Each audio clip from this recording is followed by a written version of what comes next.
Hey everyone, welcome back to our channel and to our brand new series, Crime Rush. In this format, I'll take you through some of the most disturbing real-life crime stories, all in under 10 minutes. So whether you're on a break, commuting, or just love your crime content in bite-sized pieces, this one's for you. So let's get into today's case. This case is one of the most infamous incidents that deeply shook the entire nation at the time. The shocking event inspired several Korean movies and dramas, including Gong-ju in 2013 and the Inju gang rape case in the series Signal. Let's now delve into the story of the Miryang gang rape case. In June 2003, a 14-year-old girl known publicly as Choy, residing in Ulsan City, South Gyeongsang Province, South Korea, met a high school boy named Park online. They continued chatting for some time, and in January 2004, Park asked her to come over to his place in Miryang. Curious about him, she decided to meet him there. Upon her arrival, however, he lured her into a trap and struck her from behind with an iron pipe, causing her to lose consciousness. Park was not alone. He was accompanied by 11 other boys who were part of Miryang's youth gang, infamous for assaulting and habitually stealing money from fellow students in the area. The group dragged the unconscious Choy to a nearby motel where they proceeded to rape her one by one. They recorded the assault using a camcorder and her phone. Choy was completely helpless and terrified. Threatened by the boys, who vowed to circulate the video of her violation online if she spoke up, she found herself unable to confide in anyone about the traumatic experience. Over the course of a year, the horrific abuse against Choy escalated dramatically. She endured multiple rapes in public places such as playgrounds and tennis courts, where she was brutally assaulted seemingly for the perpetrator's entertainment. Reports revealed that she was subjected to sexual torture using various objects. According to police reports, Choy was raped up to 10 times by groups of 3 to 24 high school boys during each incident, involving at least 44 individuals in total over the year-long period. In a particularly horrifying turn, Choy was coerced into bringing her 13-year-old sister and 16-year-old cousin to Miryang, where they too were assaulted.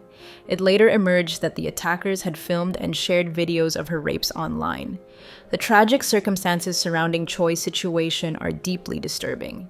With her father being an abusive alcoholic and her mother fleeing from him, Choy had no safe haven at home.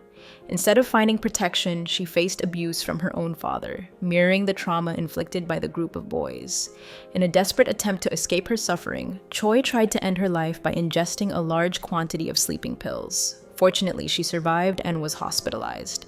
During her medical treatment, doctors discovered the extensive marks and bruises on her body, revealing the severe abuse she had endured over the past year. On November 25, 2004, Choy's aunt reported her situation to the police.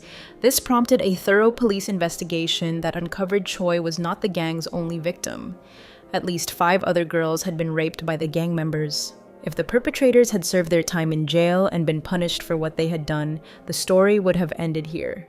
The aftermath of the rapes only exacerbated the tragedy. The public outcry was intense, especially concerning how the police handled the investigation.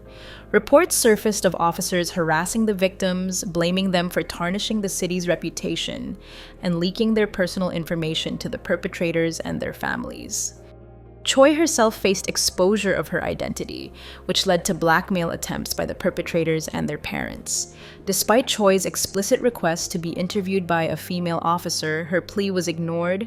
Instead, she was subjected to questioning by a male officer, who reportedly asked inappropriate and victim-blaming questions, such as whether she had seduced the boys. To make matters worse, during the investigation, she was placed in the same room as the perpetrators while police questioned each boy about their actions in her presence.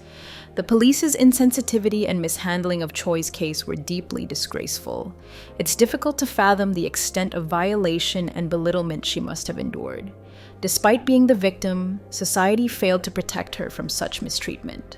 Compounding her trauma, physically Choy was in severe condition, requiring extensive medical care due to the injuries inflicted upon her body. Mentally, she struggled immensely, attempting to take her own life multiple times in the aftermath of the assaults. Eventually, Choy was admitted to a closed psychiatric ward for treatment. However, even there, she faced pressure from her father and the perpetrator's parents, who visited her and coerced her into accepting a settlement offer of 50 million won. Under duress, she signed a petition seeking leniency in sentencing for the perpetrators. Tragically, her father and close relatives seized all the settlement money, leaving none for her desperately needed medical treatment. Choi's attempt to resume her education was met with rejection from several schools unwilling to accept a rape victim. Eventually, finding a school that would admit her, she later had to leave due to relentless pressure from the perpetrator's parents, who visited daily, demanding she sign a petition for their children's parole. As for the 44 boys involved, most faced prosecution in juvenile court or had their charges dropped by prosecutors. Only 10 were formally accused of sexual assault, with prosecutors seeking sentences ranging from 2 to 4 years in prison, along with 3 years of probation. However, judges, considering the young age of the offenders and some already pursuing higher education or hired for jobs, refused to press charges against even these 10. Instead, they sent them to juvenile court. The tragic conclusion of Choi's case saw 13 of the perpetrators cleared of charges due to her father accepting settlement money from their parents.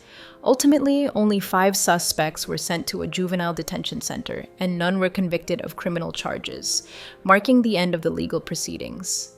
Nearly 2 decades have passed since these events unfolded.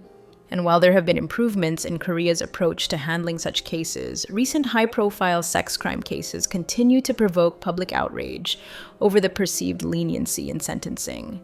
There's also growing concern over juvenile crimes, prompting discussions about lowering the minimum age of criminal liability.